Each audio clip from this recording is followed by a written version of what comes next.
نحمده ونصلي على رسوله الكريم أما بعد فأعوذ بالله من الشيطان الرجيم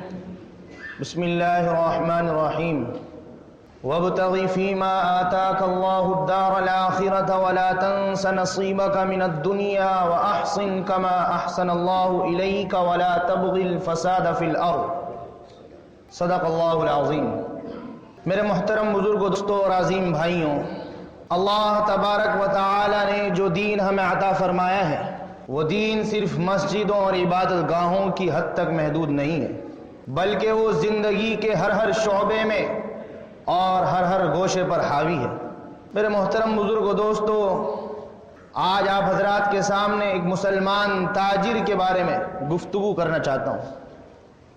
کہ ایک مسلمان تاجر کے کیا حقوق ہونے چاہیے، تجارت کرنے کے کیا حق ہونا چاہیے، کیا فرائض ہونے چاہیے، کیا نیت ہونی چاہیے تجارت کرنے کی۔ بات دراصل یہ ہے کہ جب سے ہماری امت میں سیاسی اور سماجی زوال کا آغاز ہوا ہے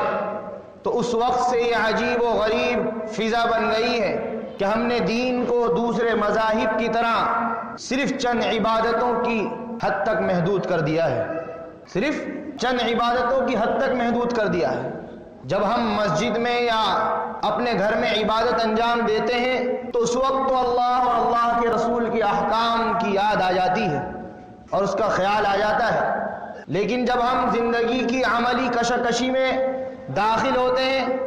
اور بازاروں میں پہنچتے ہیں اور سیاست کے ایوانوں میں پہنچتے ہیں اور دوسرے عملی گوشوں میں داخل ہوتے ہیں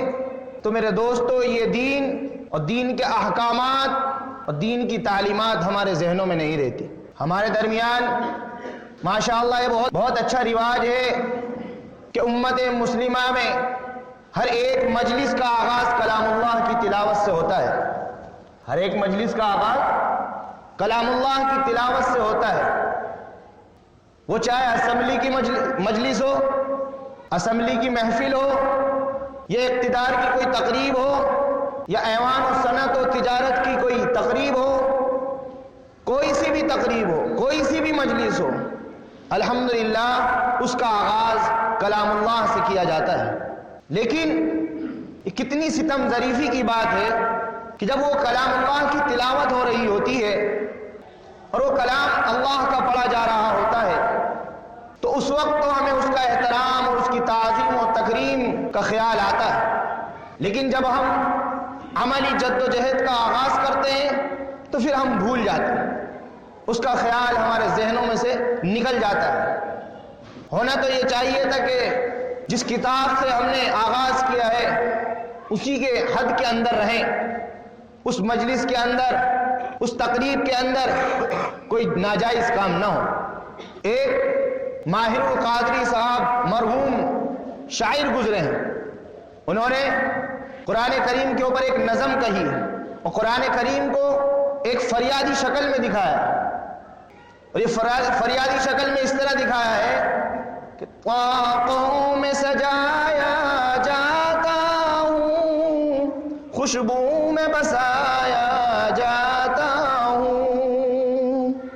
جب قول و قسم لینے کے لیے تکرار کی نوبت آتی ہے، پھر میری ضرورت پڑتی ہے، ہاتھوں میں اٹھایا جاتا ہوں۔ ہاں،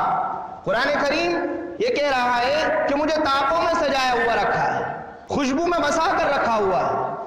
اور جب کسی مجلس کا آغاز کرنا ہوتا ہے تو پھر میری تلاوت سے اس کا آغاز کیا جاتا ہے اور میرے سے برکت حاصل کی جاتی ہے، اور جب لوگوں کے درمیان میں جھگڑے پیش آتے ہیں تو پھر مجھے ہاتھوں میں اٹھا کر میری قسمیں دی جاتی ہیں۔ یہ سب سلوک میرے ساتھ ہو رہا ہے اور مجھ سے اور میری محبت اور تعظیم کا زبان سے دعویٰ کیا جا رہا ہے، لیکن آج لوگ جس قانون پر چل رہے ہیں اور جو انداز زندگی اختیار کر رکھا ہے، میرے دوستوں، پکار کر کہہ رہا ہے کہ اے قرآن، ہمیں تیری ہدایت کی ضرورت نہیں ہے، معاذ اللہ، ہمیں تیری ہدایت کی ضرورت نہیں ہے معاذ اللہ۔ میرے محترم بزرگوں دوستو، جبکہ اللہ تبارک و تعالی نے فرمایا ہے یا ایھا الذین آمنوا ادخلوا فی السلم کافہ، کہ ایمان والو اسلام میں پورے کے پورے داخل ہو جاؤ۔ یہ نہ ہو کہ تم مسجد میں عبادت کر رہے ہو تو مسلمان ہو اور بازاروں میں پہنچ کر مسلمان نہیں ہو۔ یہ نہ ہو کہ جب تک وہ تلاوت چل رہی ہے تم مسلمان ہو۔ یہ نہ ہو کہ تم اسمبلی میں جا کر مسلمان نہ ہو، بلکہ ہر جگہ ہم مسلمان ہیں، چاہے وہ معاملات ہو، چاہے تجارت ہو، ہماری چال ڈھال اٹھنا بیٹھنا ہر لحاظ سے ہم مسلمان ہیں۔ میرے محترم بزرگوں دوستو، میں نے شروع میں جو آپ حضرات کے سامنے تلاوت پڑھی ہے، اس آیت میں قارون کو خطاب کیا گیا ہے۔ قارون حضرت موسیٰ علیہ السلام کے زمانے میں بڑا دولت مند شخص تھا اور اس کا خزانہ مشہور ہے، اور اتنا بڑا دولت مند تھا کہ اس کی دولت کی کثرت کو بیان کرتے ہوئے قرآن کریم نے فرمایا ان مفاتحہ لتنوء بالعصبۃ اولی القوہ، کہ قارون کے خزانے کی چابیاں اتنی تھیں کہ ایک بڑی جماعت مل کر انہیں اٹھاتی تھی، ایک بڑی جماعت مل کر انہیں اٹھایا کرتی تھی، اور اس وقت میں چابی کا وزن بھی بہت ہوتا تھا اور قارون کا خزانہ بہت جگہ پھیلا ہوا تھا۔ حضرت موسیٰ علیہ السلام کے واسطے سے اللہ تبارک و تعالی نے قارون کو جو ہدایات دی وہ اس آیت میں بیان کی گئی۔ اس آیت میں براہ راست تو قارون کو خطاب کیا گیا ہے، لیکن قارون کے واسطے سے ہر اس شخص کو خطاب ہے جس کو اللہ تبارک و تعالی نے مال و دولت سے نوازا ہے۔ ارشاد فرمایا وَابْتَغِ فِي مَا آتَاكَ اللَّهُ الدَّارَ الْآخِرَةَ وَلَا تَنْسَ نَصِيبَكَ مِنَ الدُّنْيَا وَأَحْسِنْ كَمَا أَحْسَنَ اللَّهُ إِلَيْكَ وَلَا تَبْغِ الْفَسَادَ فِي الْأَرْضِ۔ یہ چار جملے ہیں۔ پہلے جملے میں فرمایا کہ اللہ تبارک و تعالی نے جو مال و دولت تمہیں عطا کیا ہے اس کے ذریعے سے تم آخرت کی فلاح و بہبود کو طلب کرو۔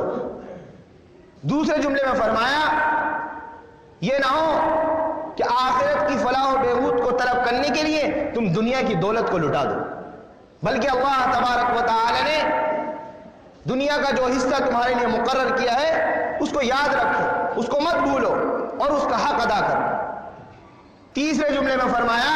کہ اللہ تبارک و تعالی نے جو مال و دولت دے کر تم پر یہ احسان کیا ہے اسی طرح تم دوسرے لوگوں پر احسان کرو، دوسروں کے ساتھ اچھا معاملہ کرو۔ چوتھے جملے میں فرمایا کہ جو مال و دولت اللہ تبارک و تعالی نے تمہیں عطا کیا ہے اس کے ذریعے سے تم دنیا میں فساد مت مچاؤ، فساد کی کوشش مت کرو۔ میرے محترم بزرگوں دوستو، یہ چار ہدایات قارون کو دی، لیکن ذرا غور کیا جائے تو یہ چار ہدایات ایک تجارت کرنے والے کے لیے، ایک صنعت کار کے لیے اور ایک ایسے مسلمان کے لیے جس کو اللہ تبارک و تعالی نے مال و دولت سے نوازا ہے یا دنیا میں جس چیز سے نوازا ہے ہر اس کے لیے، ہر ایسے مسلمان کے لیے۔ تو میرے محترم بزرگوں دوستو، سب سے پہلی ہدایت جو دی وہ یہ دی ہے کہ تم میں اور غیر مسلم میں فرق یہ ہے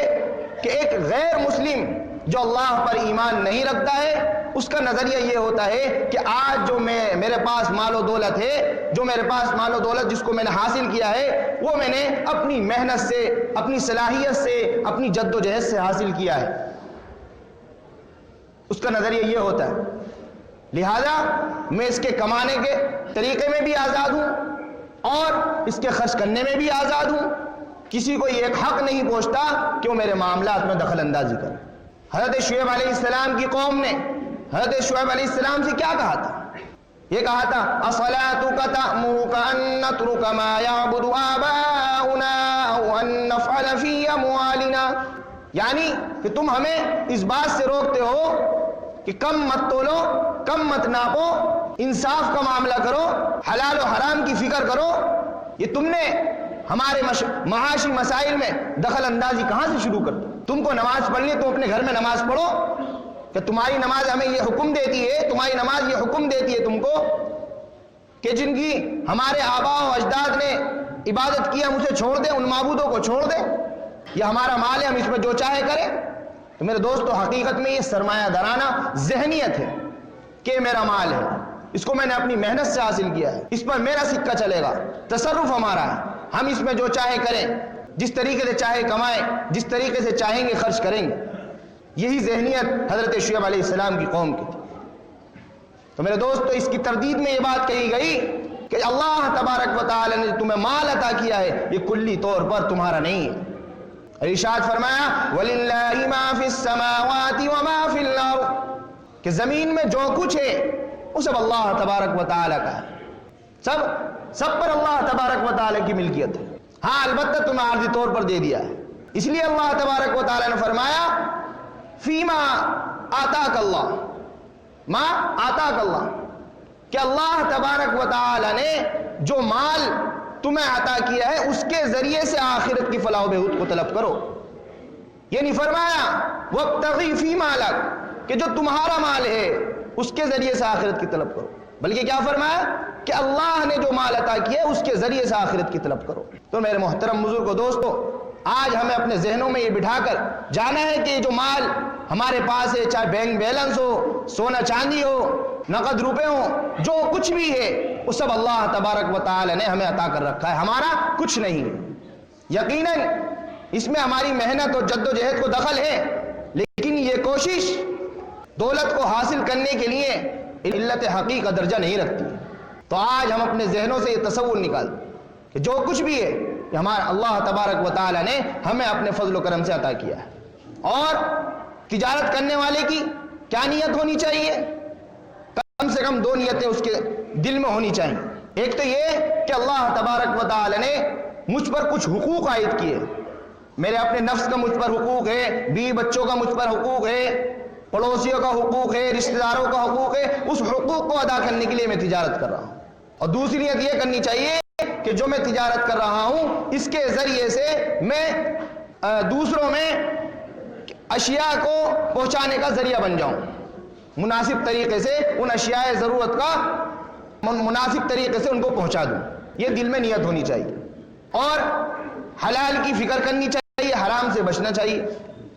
اگر یہ نیت دل میں ہوگی تو میرے دوستو یہ ساری تجارت عبادت بن جائے گی۔ ساری تجارت تو ہوگی لیکن عبادت بھی بن جائے گی۔ صرف عبادت مسجدوں میں جا کر نہیں ہوتی، ہر وہ کام جو اللہ کی رضا کے لیے کیا جائے وہ عبادت ہے، جس کے بارے میں نبی علیہ الصلوۃ والسلام نے فرمایا کہ سچا تاجر اور امانت دار تاجر قیامت کے دن انبیاء اور صدیقین اور شہداء کے ساتھ ہوگا۔ اگر اس کی نیت صحیح نہیں ہوگی،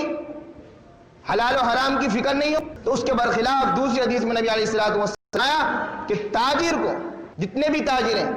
سب کو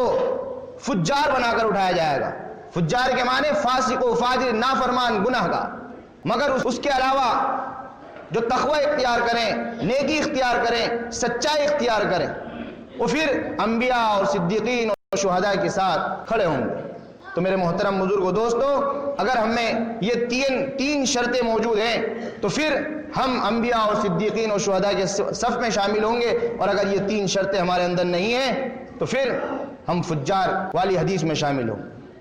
اللہ تبارک و تعالی ہماری حفاظت فرمائے اور ہر کام کو اللہ کی رضا کے لیے کرنے کی توفیق عطا فرمائے۔